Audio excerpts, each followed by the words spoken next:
Hello,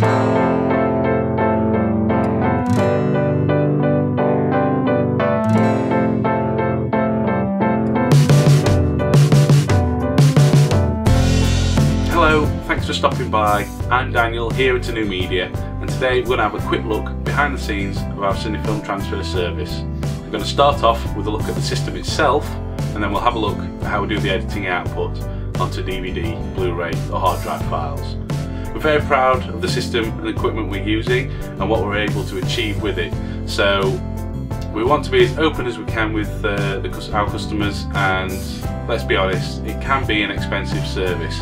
You want to make sure you're only doing this once and you're getting it right the first time. So let's start off by having a look at the system.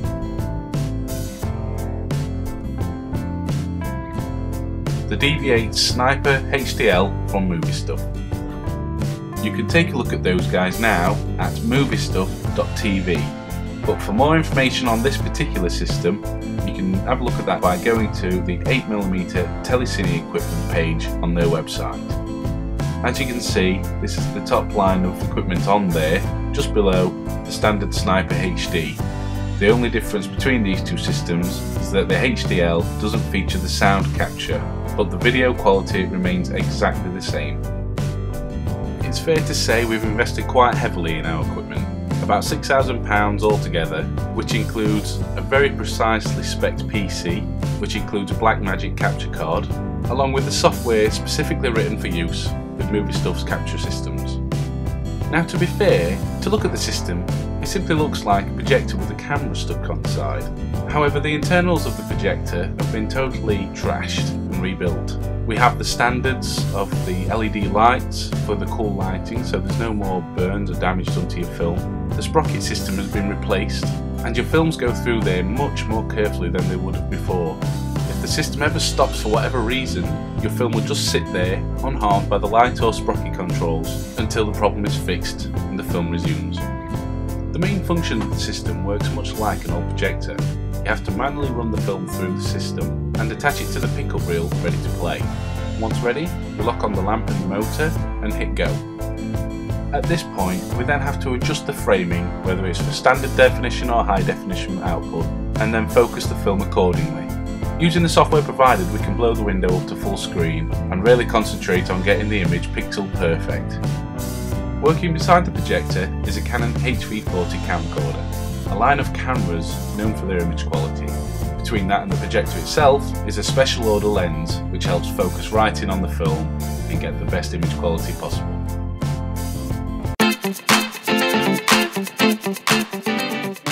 From the outside, it probably looks like rather standard stuff. However, the software included with the system is what really ties it all together. Basically, what's happening is we're recording the footage as it plays through in full high definition, and as that goes, the system records a bleep that registers every frame throughout the film. Once finished, we simply select the output we require, whether it be in standard definition, high definition, or an image sequence in PNG or JPEG options. Whatever is needed, we can guarantee the best quality possible for it.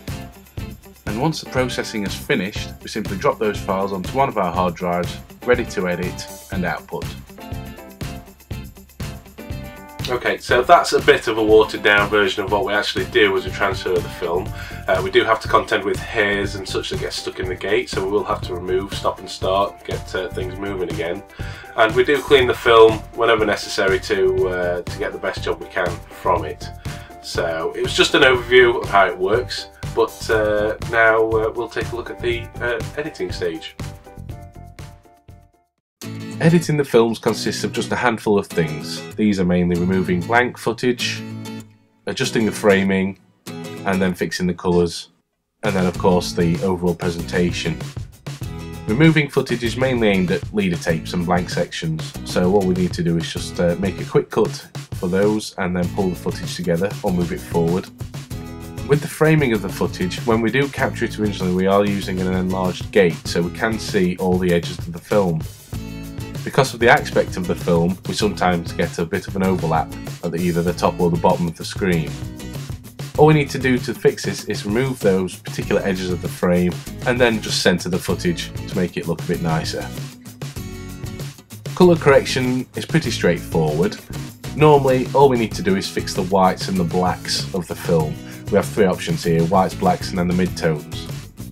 In cases where the whites and the black adjustments don't make much effect, we'll just need to select greys or green areas on the footage with the mid selection.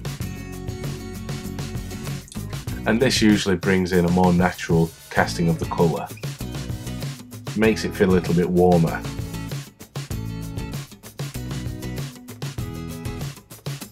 All that's left to do after this is to just basically present the footage, so we'll just add the transitions at the start and at the end of the films, and then if music's been requested, whether it's your own CDs, which is of course no extra charge, or our royalty free music, we'll just import those and apply the tracks onto the footage.